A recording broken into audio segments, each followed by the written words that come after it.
La chambre coûte 900 $ par nuit. Si tu ne peux pas payer, pars.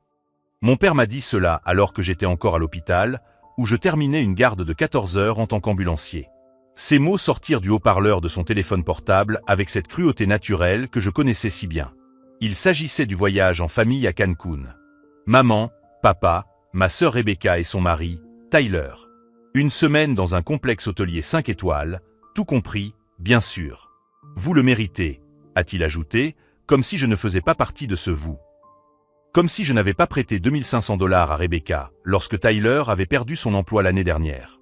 Comme si je n'avais pas payé l'opération du genou de papa lorsque l'assurance avait refusé de la prendre en charge.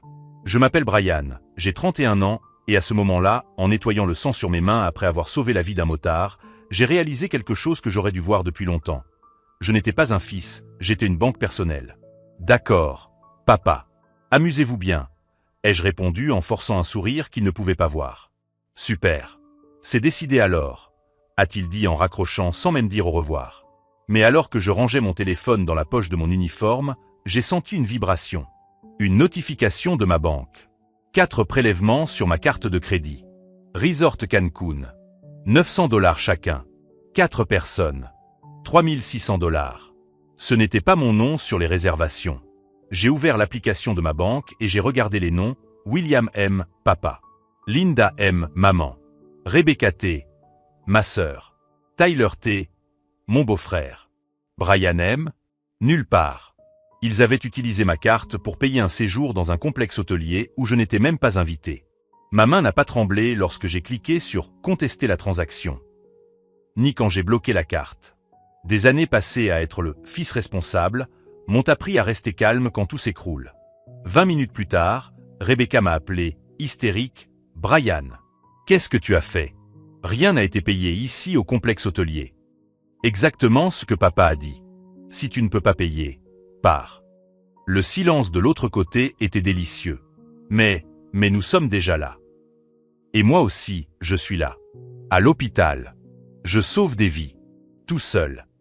J'ai raccroché et, pour la première fois depuis des années, j'ai vraiment souri. Ce n'était pas seulement une question d'argent. C'était 6 années passées à être traité comme le distributeur automatique de la famille. Les urgences qui se transformaient en cadeaux coûteux. Les prêts qui devenaient des dons. La culpabilité constante d'avoir un salaire fixe alors que Tyler essayait de monter son entreprise. Mais il ne savait pas une chose. Pendant qu'il me traitait comme un idiot, je documentais tout. Chaque virement, chaque prêt, chaque promesse non tenue. Des tableaux classés par date, montant et personne. Et si vous aimez cette histoire, n'oubliez pas de vous abonner à la chaîne, car ce qui s'est passé ensuite a complètement changé la dynamique de ma famille. Car pendant qu'ils étaient coincés à Cancun sans argent, découvrant ce que signifiait ne pas pouvoir payer, j'étais chez moi en train de planifier quelque chose auquel aucun d'entre eux ne s'attendait.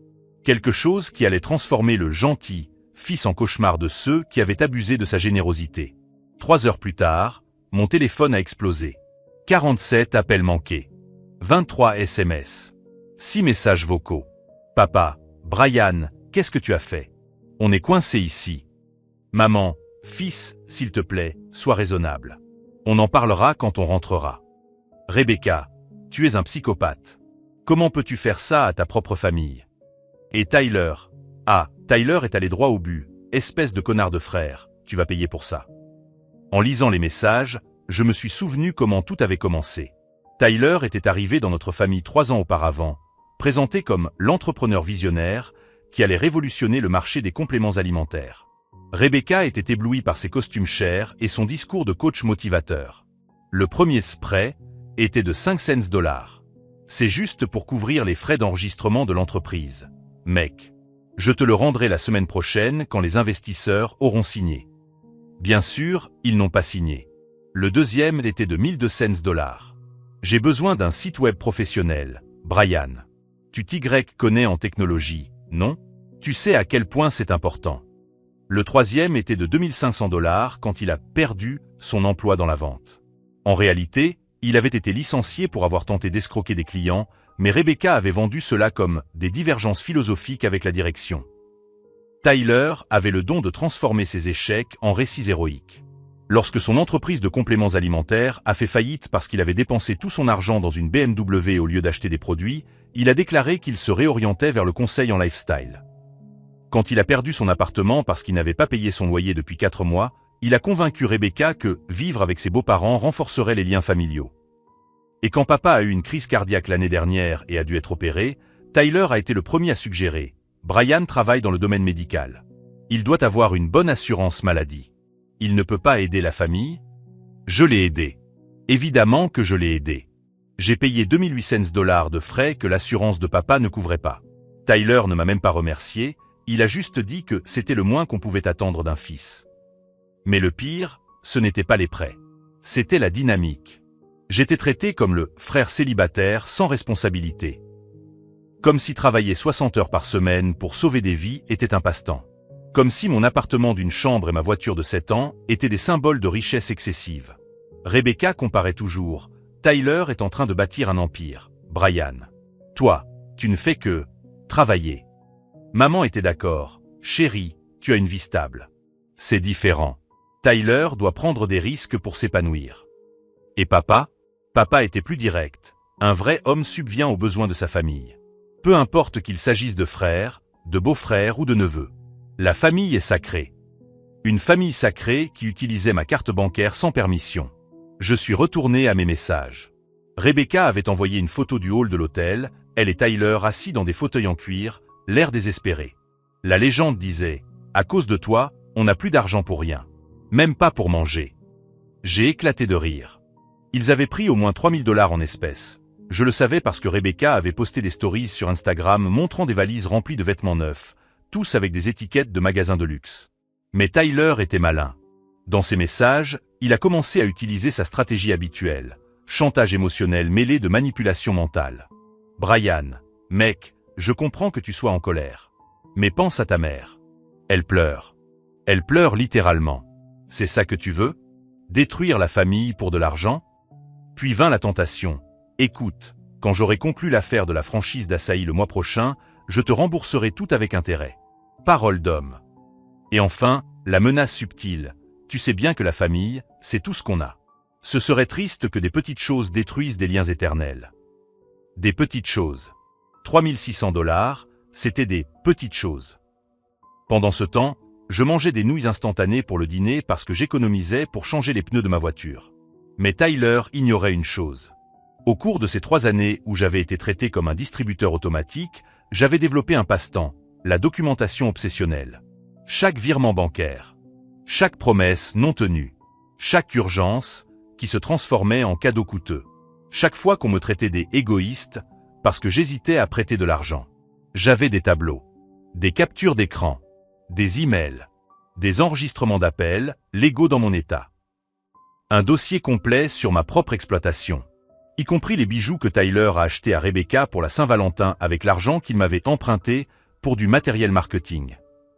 Y compris le week-end à Las Vegas qu'ils ont financé avec l'argent de l'urgence médicale de papa. Même les captures d'écran des conversations dans le groupe familial où ils planifiaient leur voyage à Cancun et discutaient d'utiliser ma carte parce que Brian ne le saura même pas avant notre retour. Oh, je le savais. Je l'ai toujours su. Maintenant, ils étaient coincés dans un autre pays, sans accès à mon argent pour la première fois depuis des années. Et pour la première fois depuis des années, je me sentais libre. Mais le vrai plaisir n'avait même pas encore commencé. Car pendant qu'ils désespéraient dans le hall d'un complexe hôtelier mexicain, j'étais là, en train d'organiser quelque chose qui allait tout changer pour toujours. Quelque chose qui allait transformer le « fils à papa » en cauchemar de ceux qui pensaient que générosité rimait avec stupidité. Le lendemain matin, je me suis réveillé avec 52 appels manqués. Mon téléphone avait vibré toute la nuit comme un réveil cassé. Maman avait laissé 7 messages vocaux en pleurs. Rebecca m'avait envoyé 16 messages alternant entre supplications et menaces.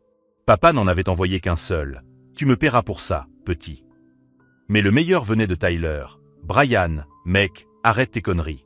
On est des hommes, maintenant. Règle ça. » Des hommes adultes qui ont volé ma carte de crédit. J'ai pris mon petit déjeuner, des toasts avec du beurre, rien d'un hôtel 5 étoiles, tout en écoutant les messages vocaux en mode main libre. La voix de maman se brisait entre des sanglots forcés et une indignation sincère. « Brian, mon chéri, je ne comprends pas ce qui t'est arrivé. Nous avons payé tes études. Nous t'avons élevé avec amour. Et maintenant, tu nous abandonnes comme ça? Dans un autre pays?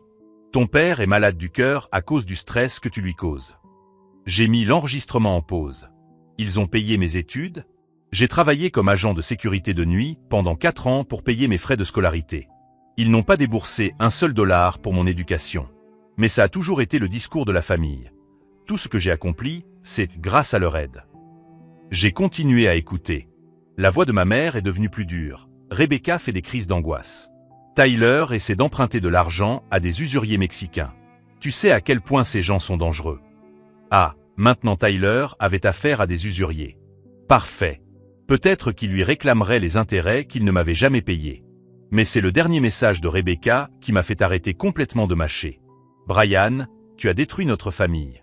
Maman est à l'hôpital. Papa a eu une autre crise cardiaque. Tyler est désespéré. Il essaie de trouver de l'argent pour que nous puissions rentrer. Tout ça à cause de ton caprice d'enfant.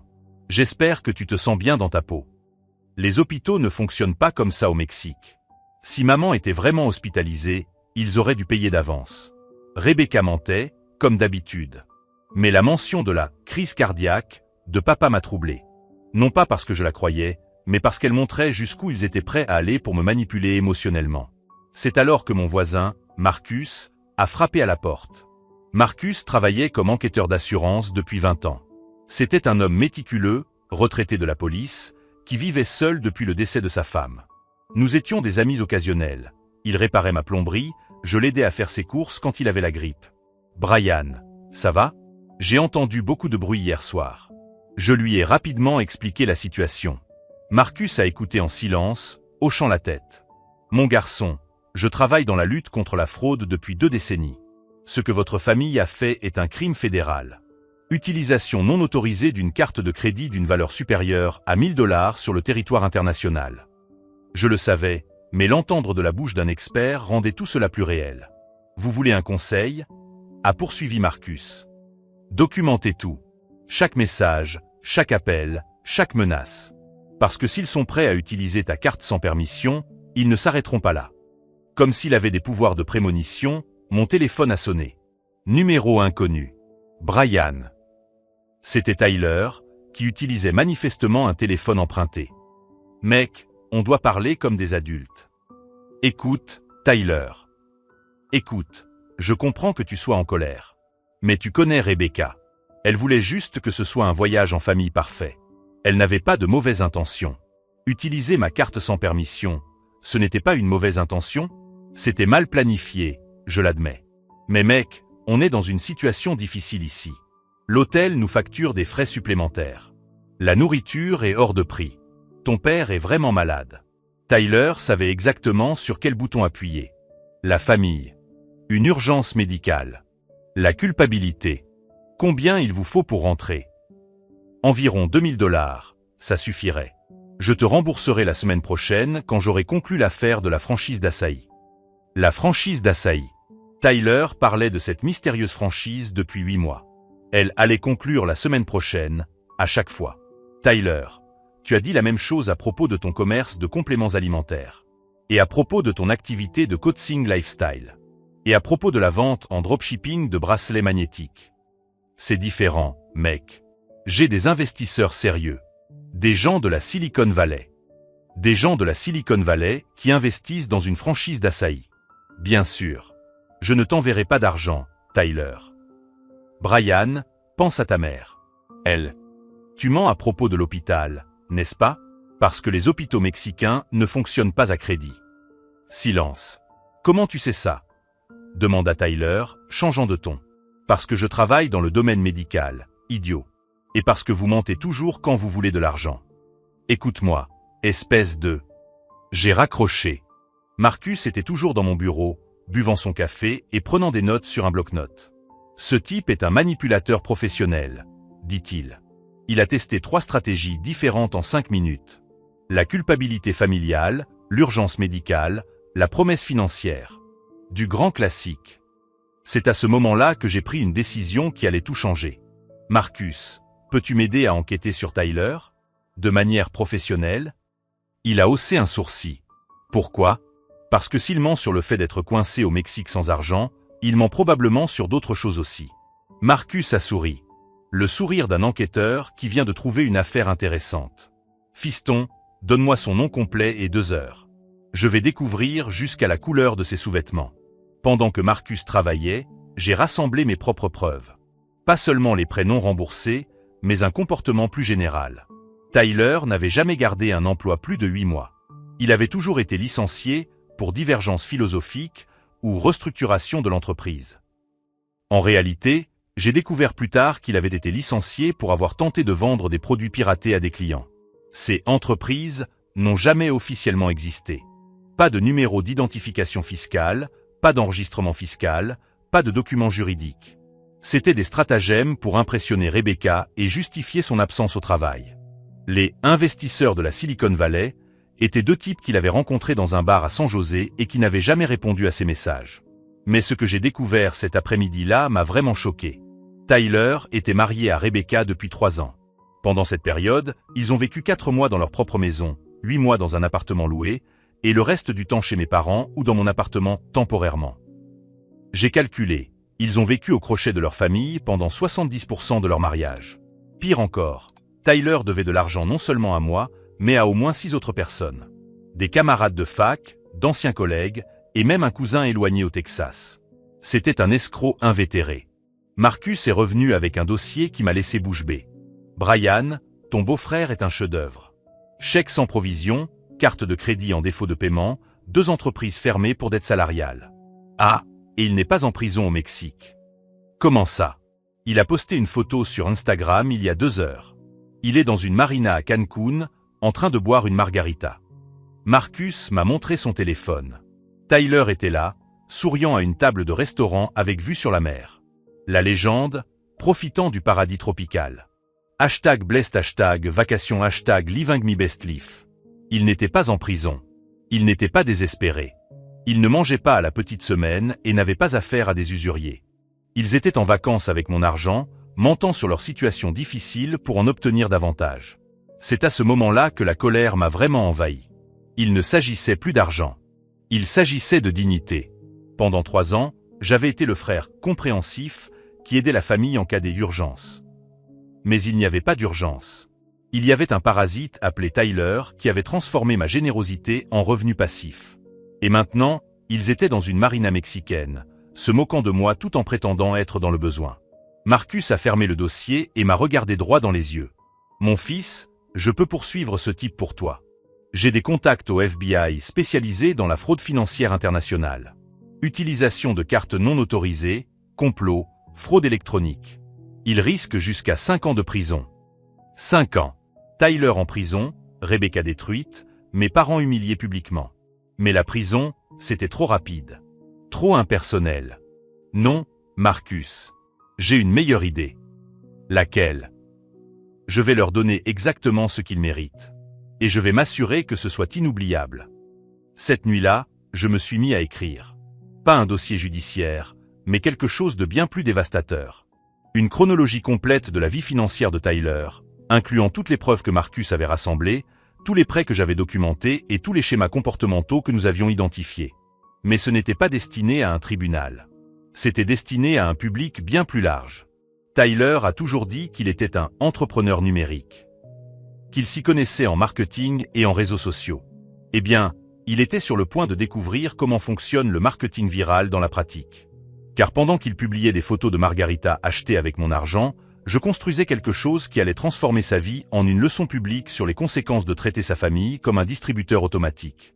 Marcus et moi avons passé le reste de la nuit à planifier. Pas une vengeance émotionnelle, mais quelque chose de chirurgical. Il avait de l'expérience dans les enquêtes qui ruinaient des carrières entières. J'avais une documentation obsessionnelle et une connaissance intime des faiblesses de ma famille. Tyler se présente comme un entrepreneur sur les réseaux sociaux, n'est-ce pas? A demandé Marcus en tapant sur son ordinateur portable. Constamment. Il poste sans cesse sur le mince et millionnaire et la liberté financière. Parfait. Donnons-lui exactement ça. Une transparence financière totale. Marcus m'a montré l'écran. Il avait créé un site web simple, tylertruthcheck.com. Un documentaire numérique, a-t-il expliqué. La chronologie complète de sa vie financière. Chaque entreprise en faillite, chaque chèque sans provision, chaque personne qu'il a escroqué.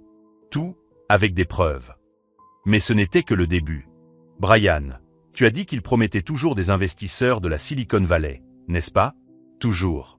Il dit qu'il a des réunions avec des PDG importants. Marcus sourit comme un prédateur. Et si on lui présentait de vrais PDG? L'idée était diabolique.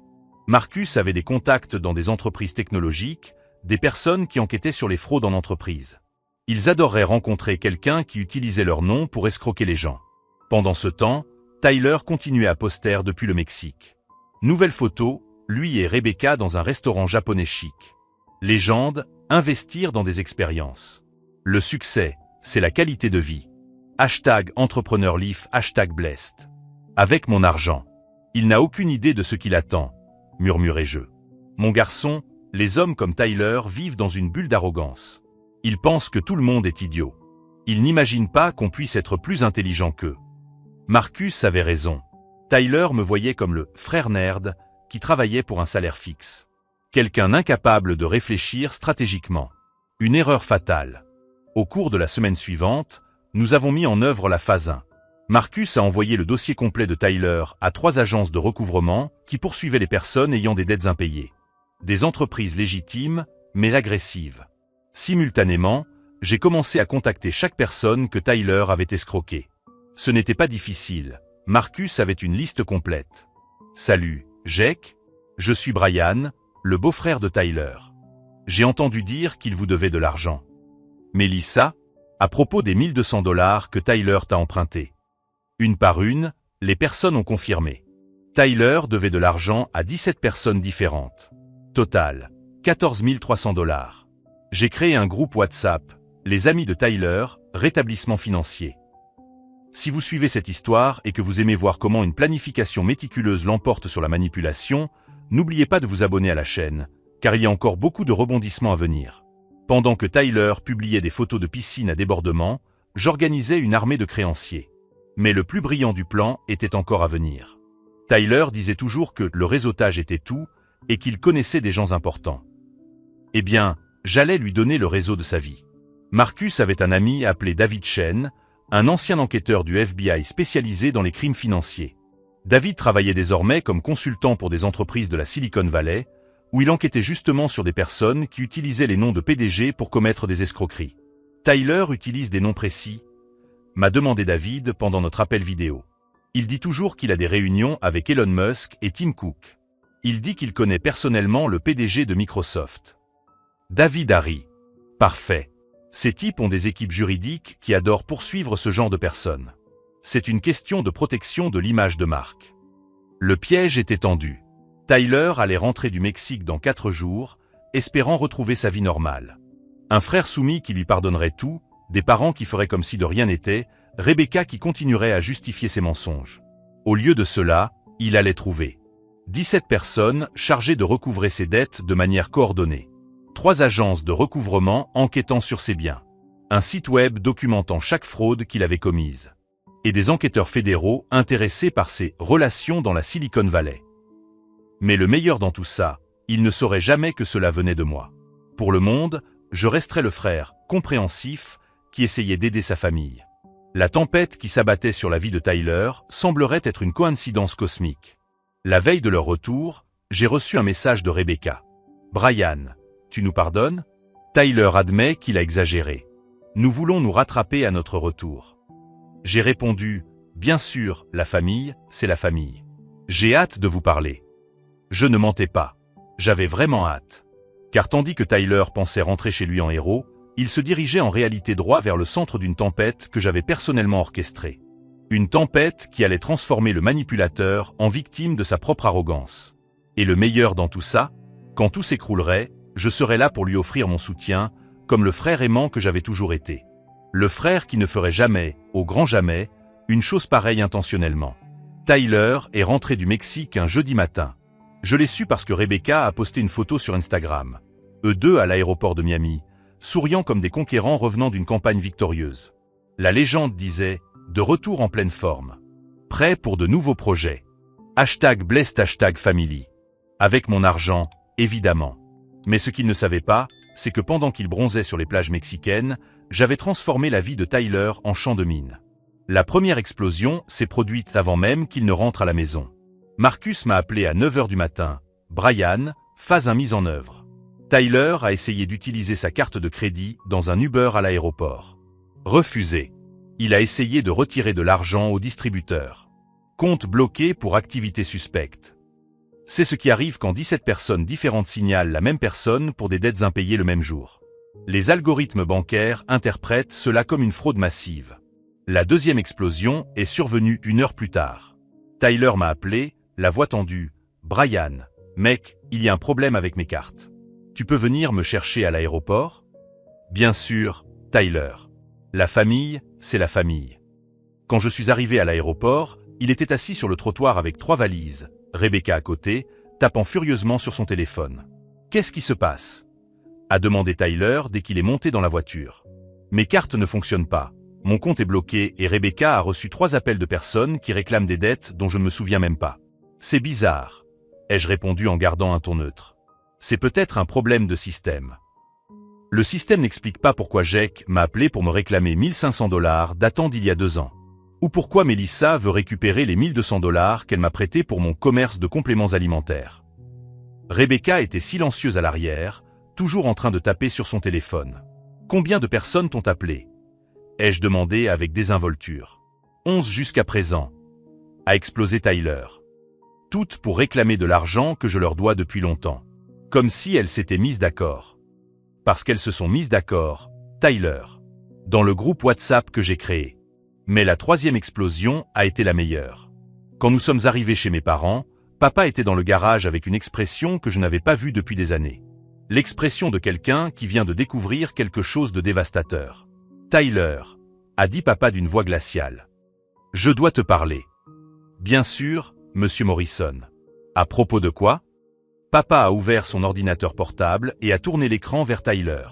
C'était le site web que Marcus avait créé, tylertruthcheck.com. Explique-moi ça. Tyler est devenu blanc comme un linge. Sur l'écran, sa photo souriante était à côté d'un titre, Tyler Thompson, chronologie complète des fraudes financières. En dessous, 17 sections détaillées. Chaque personne qu'il avait escroquée. Chaque entreprise qu'il avait ruinée. Chaque mensonge sur des investisseurs fantômes. Tout était documenté. Capture d'écran. Photos. Témoignages vidéo. Où as-tu trouvé ça ? Balbutia Tyler. Quelqu'un l'a envoyé par email de manière anonyme, répondit papa. Pas seulement à moi. À toute la famille. À tes anciens collègues. Aux gens de l'église.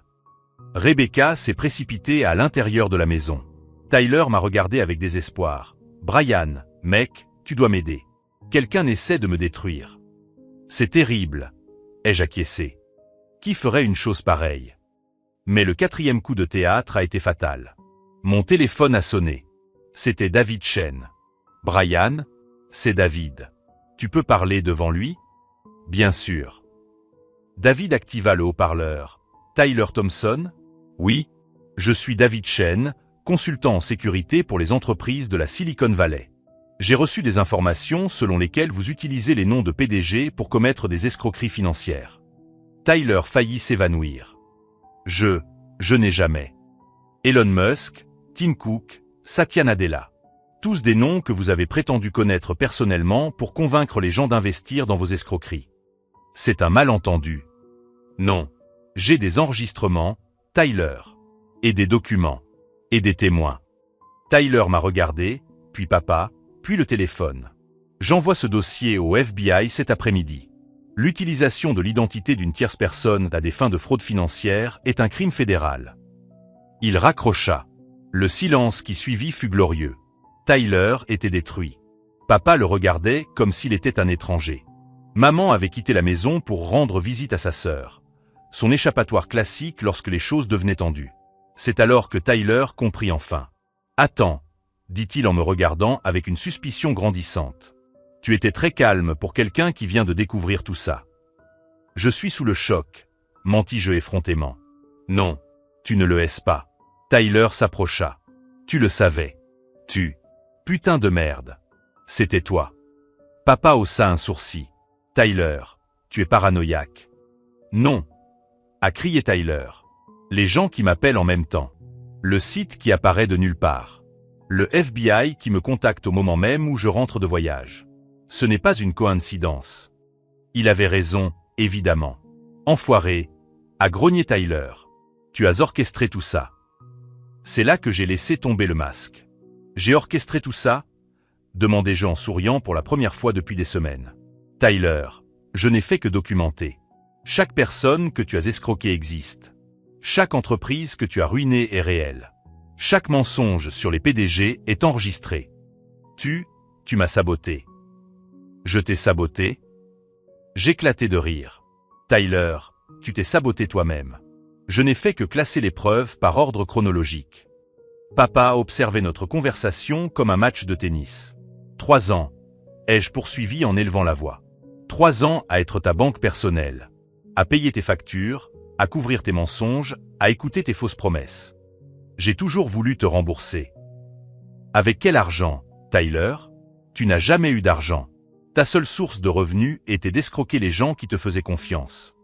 Tyler a essayé de s'approcher, mais papa s'est interposé entre nous. Et le pire, ai-je ajouté, c'est que vous avez utilisé ma carte pour payer un voyage auquel je n'étais même pas invité. Et ensuite, vous avez menti en disant que vous étiez coincé au Mexique pour obtenir plus d'argent. Papa s'est tourné vers Tyler. Vous avez menti au sujet de votre arrestation. Tyler a essayé d'expliquer, mais je montrais déjà son compte Instagram. Les photos à la marina. Le restaurant japonais. Les boissons hors de prix. Alors que vous envoyiez des messages disant que vous n'aviez pas d'argent pour manger, ai-je expliqué, Tyler publiait des photos de lui en train de boire des margaritas à 20 $. Le visage de papa a complètement changé. Sors de ma maison, a-t-il dit à Tyler. Monsieur Morrison, je peux vous expliquer. Sors de ma maison. Tyler s'est enfui en courant. Papa et moi sommes restés seuls dans le garage. Fiston, a-t-il dit après un long silence, c'est toi qui as fait tout ça. Oui. Pourquoi tu ne m'as pas dit avant? Parce que tu ne m'aurais jamais cru. Tyler a toujours été le gendre charismatique qui avait de grands rêves. J'étais juste le fils qui travaillait trop et se plaignait de l'argent. Papa acquiesça lentement. Combien de personnes a-t-il escroqué? 17 que j'ai pu trouver. Probablement plus. Et le FBI. Il enquête vraiment. Utiliser le nom d'un PDG pour commettre une fraude, c'est grave. Papa s'assit sur une chaise de jardin. Tu sais que Rebecca va te détester pour toujours, n'est-ce pas? Elle me détestait déjà. Maintenant, au moins, elle a une vraie raison. Il rit. Un rire fatigué, mais fier. Tu as grandi, Brian. Ça a pris du temps, mais oui. À ce moment-là, mon téléphone a sonné. Marcus. Brian, tu dois voir ça. Tyler vient de poster quelque chose sur Instagram. J'ai ouvert l'application. Tyler avait posté une photo de lui en train de pleurer dans sa voiture. La légende disait « La famille, c'est tout jusqu'à ce qu'elle découvre qui tu es vraiment. » Trahi par son propre beau-frère. La vérité finit toujours par éclater, mais la douleur reste à jamais. Les commentaires commençaient déjà à apparaître. Des gens qui avaient reconnu Tyler grâce au site tylertruscheck.com. Mec, tu dois 800 $ à mon cousin. C'est l'arnaqueur des compléments alimentaires. Le FBI devrait arrêter les gens comme lui. Je l'ai montré à mon père. Il a secoué la tête. Même à la fin, il essaie de se faire passer pour la victime. C'est ce que font les manipulateurs, ai-je répondu. Quand ils ne peuvent plus contrôler le récit, ils se font passer pour des pauvres. Mais Tyler ne savait pas que j'avais gardé le meilleur pour la fin. Car pendant qu'il pleurait sur Instagram, Marcus mettait en œuvre la dernière phase du plan. La partie qui allait transformer sa tentative de se faire passer pour une victime en la plus grande erreur de sa vie. La partie qui prouverait définitivement qui était le véritable méchant de cette histoire. La phase finale du plan s'est déroulée comme une symphonie parfaitement orchestrée. Tyler a tenté d'utiliser Instagram pour contrôler le récit, en publiant des messages sur la trahison familiale et les beaux-frères envieux. Mais Marcus avait prévu cela. En l'espace de 2 heures, toutes les personnes que Tyler avait escroquées ont commenté son post. Avec des captures d'écran, avec des documents, avec des récits détaillés de la façon dont il les avait tous trompés. C'est le type qui me doit 1200 $ depuis 3 ans. Escroc. Il m'avait promis de me payer quand il aurait conclu l'affaire de la saillie. Je connais 6 personnes qu'il a escroquées. Le FBI devrait enquêter. Tyler a supprimé le message, mais Marcus avait tout capturé. et republié sur le site tylertruscheck.com avec le titre « Un manipulateur tente de se faire passer pour une victime après avoir été démasqué ». Mais le véritable désastre est survenu 3 jours plus tard. David Chen m'a appelé pendant mon service. « Brian, Tyler a tenté d'échapper à l'enquête du FBI en affirmant qu'il n'avait jamais cité de nom de PDG en particulier. » Et alors ? Le problème, c'est que Marcus l'a enregistré lors d'une fête il y a 2 mois, alors qu'il était ivre, racontant à tout un groupe qu'il avait déjeuné avec Elon Musk la semaine dernière et que Tim Cook l'avait appelé personnellement pour le féliciter pour un projet. J'ai arrêté de respirer. Vous avez ça enregistré ? En vidéo 4K, avec un son cristallin. Marcus a filmé parce qu'il trouvait ça drôle à l'époque. Tyler n'utilisait pas seulement les noms de PDG pour impressionner les gens. Il le faisait publiquement, créant ainsi des témoins. Que va-t-il se passer maintenant ? Le FBI a ouvert une enquête officielle. Fraude électronique, usurpation d'identité, complot en vue de commettre une fraude. Il risque de 5 à 15 ans. 15 ans. J'ai raccroché et je suis resté dans le couloir de l'hôpital, à digérer la nouvelle. Tyler était passé du statut de beau-frère parasite à celui de criminel fédéral sous enquête en moins d'1 semaine. Mais les conséquences allaient bien au-delà de lui. Rebecca a essayé de m'appeler 43 fois ce jour-là. Quand j'ai enfin répondu, elle était en larmes. « Brian, tu dois arrêter ça. Tyler fait des crises de panique. Il ne peut pas sortir de chez lui parce qu'on le reconnaît dans la rue. » On le reconnaît ? Le site que vous avez créé apparaît sur Google quand on recherche son nom. Les employeurs le voient. Ils ne trouvent pas de travail. Tyler était devenu inemployable. N'importe quelle vérification de ses antécédents révélerait le dossier complet de ses fraudes. Rebecca, il a fait tout ça tout seul. Je n'ai fait que documenter. Tu as orchestré tout ça. Tu as planifié la destruction de ma famille. C'est ta famille qui m'a détruite en premier. Pendant 3 ans. Elle a raccroché. Mais 2 heures plus tard, papa est arrivé à l'hôpital. Je suis venu m'excuser, a-t-il dit sans détour. Nous sommes sortis dans la cour réservée au personnel. Il était visiblement bouleversé. Mon fils, ta mère et moi avons été aveugles. Tyler nous a manipulés autant qu'il t'a manipulé. Comment ça ? Il n'a pas seulement utilisé ta carte. Il a utilisé la nôtre aussi. Et celle de Rebecca. Et il a une carte de crédit au nom de ta mère, qu'elle a signée en pensant que c'était pour les urgences familiales.